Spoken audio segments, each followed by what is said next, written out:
Photoshop basic tutorial সিরিজের আজকের ভিডিওতে আমি কুইক মার্কস মোড টুল নিয়ে বিস্তারিত আলোচনা করব। তো আমার নাম দেব মধুর, আপনারা দেখতেছেন ডিএম টেকনিক। তো চলুন শুরু করা যাক।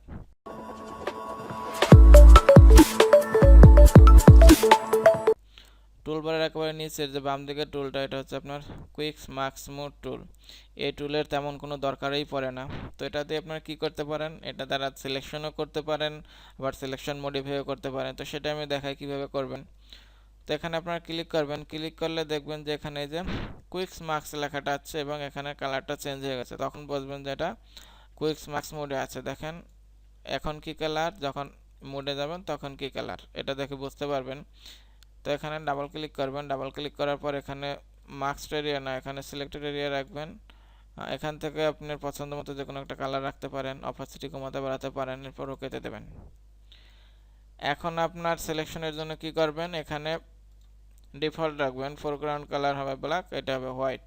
এবার ব্রাশ টুলে গিয়ে এটাকে আপনারা অবশ্যই কুইক মার্কস মোডে নিয়ে নেবেন। এরপরে হয়ে যান এটাকে ফিল করবেন। এই যে যে কালারটা হচ্ছে, এটা কিন্তু আমরা প্রথমে যে কালার সিলেক্ট করছিলাম অপশনে গিয়ে, সেটা সিলেক্টেড এরিয়া। তো এটা দিয়ে আপনি এভাবে সুন্দর করে এভাবে ড্র্যাগ করবেন।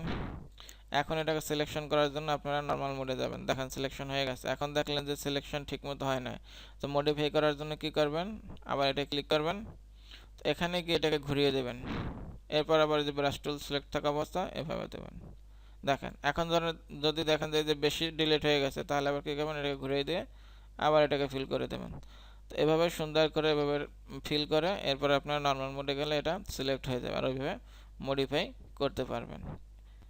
তো এটা দ্বারা কাজ করতে পারেন, কিন্তু কথা হলো এই মার্কস মোডে গিয়ে আমাদের সিলেকশন করার দরকার নয়। ফটোশপে সিলেকশন করার জন্য এর অনেক বেস্ট টুল আছে। তো চাইলে আপনারা এভাবে করতে পারেন। তো এই ছিল আমার ভিডিওটা বুঝতে যদি আপনাদের কোনো সমস্যা হয় তাহলে অবশ্যই কমেন্ট করবেন, আমি রিপ্লাই দেবো। ভালো থাকবেন সবাই, নিজের খেয়াল রাখবেন। Thank you, bye, take care.